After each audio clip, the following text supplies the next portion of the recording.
Sveiki! Ienāc prātā uztaisīt savu blogu. Nu, kaut kā tā parunāt par politiku, paspiedelēt. Varbūt kādam interesanti, varbūt nav. Nu, domāju, ka varbūt kaut kas sanāks. Paprobēsim šodien paskatīties, kas mums īsti notiek ar nodokļiem. Vai Latvijā vispār nodokļi ir vajadzīgi? Es domāju, ka viņi nav vajadzīgi, jo neviens uz to iekasēšanu nav tendēts. Ir tendēts uz nodokļu paaugstināšanu, nevis uz iekasēšanu. Tās ir divas dažādas lietas. Ja mēs skatāmies, kā to visu izdarīt dabā, tad tas ir nodokļu iekasēšana. Bet kā uz papīra un atskaitēm, tad tā ir nodokļu paaugstināšana. Paņemsim, kā to ir taksometru biznesu. Nu, tāpat tās Rīgā. Nekur vairāk mums nav jāiet, pieskarsimies Rīgai. Rīgā ir aptuveni 2000 taksometri. Tagad iet runa par kobraukšanu. Visi baida kobraukšanu, tas ir baigais zvērs, nemaksās nodokļus un ārprāts. Bet tā paskatās no otras puses, kas ir kobraukšana. Tā ir datorprogramma, pilnībā, kuru pārvalda, kuru strādā alternatīvi. Ja? Nav vajadzīgs ne dispečera dienests, ne kaut kādas atskaites, viss ir kompjuterā. Tikpat veiksmīgi, ja to varētu piemērot arī vidam, pie jebkuras preces tirgošanas, pie jebkāda lielveikala. Pastīsimies nedaudz, ja, kā tas Uber vēl it kā nav Latvijā, visur citur viņš ir, bet pie mums viņa vēl nav, bet mums ir Taxify. Un Taxify principā ir tieši tas pats, kas Uber. Vienādi variantu programmas. Programma strādā ļoti vienkārši. Tur ir viss. Cilvēks paskatās, paņemsim telefonu, uzskatāmāk nedaudz. Tur principā ir viss. Ieej telefonā, apsties, man blakus ir tāda mašīna, tā ir pa dārgu. Paņemsim tālāk, reku ir tāda. Tā ir normālā cenā, izsaucam mašīnu. Rād pēc 5 minūtu. Pēc 5 minūtu viņi ir atbraukusi, viss tur notiek. Ierakstam, uz kurien mums vajag. Aizbraucam, izkāpjam, aizejam. Ļoti labi, ļoti vienkārši. Piesaistīta karte klāt bankas. Un pastīsimies, ja jau bankas karte klāt piesaistīt, ko tas nozīmē? Tas nozīmē, ka visam jābūt skaidri redzamam. Visai uzskaitēji, kā tad tā tagad, kā tad nodoklis nemaksās un tam līdzīgi kaut kā jocīgi iznāk. Nodoklis nemaksā Panda, jo Pandā savu sistēmu, kā visu apiet. Nu, par to mēs parunāsim vai nu citreiz, vai nu vēlāk. Respektīvi tā, kad ieejot Taxify atskaitēs, parādās pilnīgi viss. Cikos tu esi braucis, kādu mašīnu tu esi braucis, kādu pasūtījumu tu esi veicis, kas pie stūras, jā, un absolūti viss uzrādās. Vai skaidra nauda, vai tā ir pārskaitījuma. Nu tā tad pilnīgi gatavu atskaitu, teiksim, nodokļiem. Nu, ja kur ir problēma? Kāpēc runā, kā Ubers un Taxify un tāda kobraukšana nekam neder?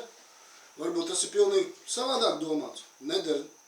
Tāpēc, kad tas viss ir izjauts šo sistēmu, kādu patreiz, jo patreiz vecrīgā taksometri, kur stāv sarūsējuši BMW, onkuļu treniņu biksēs, jā, notatuvētām rokām un nedod Dievs, tu viņam kaut ko sliktu pateiks. Tas var beigties ar beisbolu nūju, kurš prasa 50 eiro līdz lidostai no vecrīgas.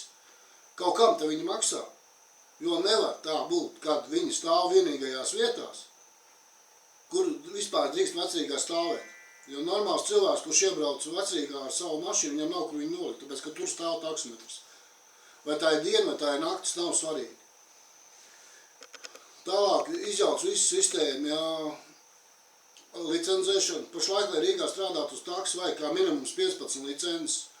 Salaspēlī, savu Marupē, savu Rīgā, savu Ušakovs. Vispār ir ideāls cilvēku bērns, kurš izdomājas iebraukšanu vecrīgā, pilnīgi personīgi licences, kas ir pretēji visai likumdošanām. Kobraukšanai ir viens, ir atskaita, tie ir nodokļi. Nu, tur ir jāizvēlās, vai nu saņemt nodokļus, vai nu kaut kādas muļķīgas atskaites un tā tālāk. Bet es domāju, ka nodokļi tomēr ieiet valstī. Valsts kasē Un tas ir izkontrolējams, tur viņi arī paliek. Bet kaut kādas licences, kaut kur kaut kādas vietu samaksas, neloģiski, neoficiāli darījumi, kur tiek maksāts kā no pandas, kā no alvīgas, kaut kām, kaut kur, kurš nodrošina kaut kādas stāvvietas, ja, piemēram, pie Rīga plaza. Piebraucot parasti taksometrs, it kā taksometru stāvvieta, jā, te ir burtiņš stāvvieta. Piebraucot taks, pie tevīm pienāk kaut kāds onkuls, no kaut kāda vajāģera un saka, te tur stāvēt, draudziņi, nedrīkst. Par šito ir samaksāts, te stāv tikai tāds un tāds mašīnas. Saucamieki bankovšiki. Nu, tātad kādam kaut kas tiek maksāts. Un tās naudas, kas tiek maksāts pa labi, pa kreisi, kaut arī 2 reizi apskati jāveic, ja, nu, tur ļoti daudz tāds naudiņas, lai nodrošinātu šo sistēmu, ja, kuras pašlaik strādā. Tās nav izkontrolējums, tas neiet valsts budžetā. Labākā gadījumā viņas iet kaut kādā pašvaldības budžetā, kur arī neviens nav spējīgs izkontrolēt. Tātad īstenībā nevienam nav vajadzīgs šāda sistēma kā kobraukšana, kur nodokļi ir pilnīgi redzami. Viņas tikai jāpaņem ir, jo uz doto mirkli arī viņas paņemt nevar, tāpēc, ka nav likumdošanā.